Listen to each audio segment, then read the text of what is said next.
మనం కష్టపడి చదివి ఐఐటీస్ ఎన్ఐటీస్ లో ర్యాంక్ సాధించినా గానీ, లేకపోతే లక్షల ఫీజు కట్టి పెద్ద పెద్ద యూనివర్సిటీలు చదివినా గానీ ఫ్యూచర్ లో జాబ్ రావచ్చు రాకపోవచ్చు. కానీ కరోనా టైంలో ఒక ఫోన్ పట్టుకొని నిబ్బా వీడియోలు చేసిన వాళ్ళు, లేకపోతే ఇన్స్టాగ్రామ్ టిక్ టాక్ వీడియోలు చేసిన వాళ్ళు ఇప్పుడు వెల్ సెటిల్ అయ్యారు అండ్ అలాగే మంచిగా ఎర్నింగ్ చేస్తున్నారు. ఇది జోక్ కాదు మామ, వెరీ సీరియస్.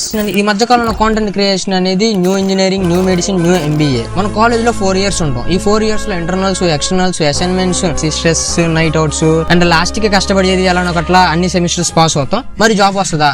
కష్టం బ్రో.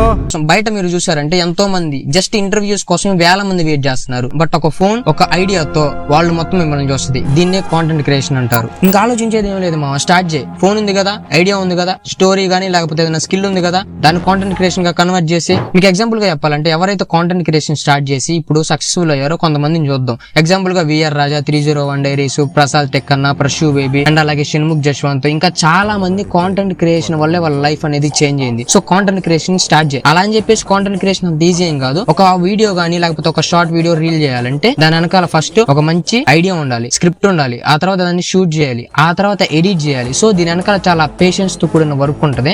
అంత ఈజీ ఏం కాదు. బట్ కొంతమందికి అలా కాదు, కెమెరా ముందుకు వచ్చేసి చాలు 100లో ఫాలోవర్స్, లక్షల లైక్లు వచ్చేస్తే. నాకు నమ్మకం ఏంటంటే ఎండ్ లో స్కిన్ కన్నా స్కిల్ నే మనల్ని ఐడెంటిఫై చేస్తారు.